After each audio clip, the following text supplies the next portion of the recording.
Alors je suis à la SARS, j'ai été arbitre international pendant 13 ans et je suis maintenant directeur délégué à l'arbitrage amateur pour la Fédération française de football. J'ai eu la chance d'arbitrer pas mal de grands matchs, en particulier 2 demi-finales de Champions League. J'ai eu la chance d'arbitrer un Brésil-Argentine dans le stade mythique de Maracanã devant 120 000 personnes, donc c'était des souvenirs extraordinaires. J'ai arbitré avant que la VAR arrive déjà, puisque ma carrière s'est achevée en 2006 et la VAR est arrivée en 2018. Et puis en 2012 est arrivée la goal line technologie que je n'ai pas connue du tout. Donc pour moi, j'étais le patron sur le terrain, ça m'allait bien. Mais évidemment, quand je faisais des erreurs, il n'y avait personne pour les corriger.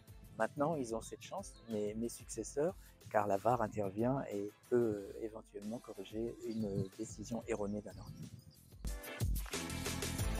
Oui, évidemment, parce qu'on partait d'une page blanche, hein. C'était totalement nouveau, c'est arrivé très vite, hein. En 2016, la FIFA autorise l'expérimentation à la VAR et en 2018, elle est mise en place. Et en 2017, nous, on est arrivé en France et on a été obligé de s'acclimater à cette ce nouveau logiciel, ces nouveaux process, cette nouvelle façon de faire.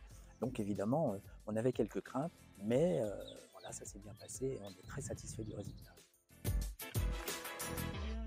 Alors déjà pour le foot, je pense qu'il y a une meilleure équité sportive, parce qu'il n'y a rien de pire que de perdre sur une erreur d'arbitrage.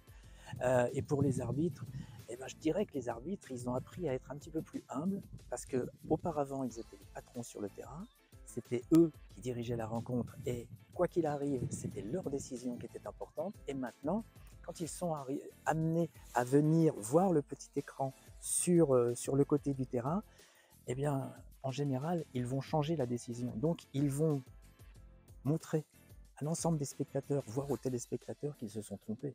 S'ils corrigent leur décision, c'est qu'ils se sont trompés. Donc, ça fait abaisser un petit peu les égos et ils font preuve maintenant de une plus grande humilité, je pense. Ben, de ne pas avoir peur.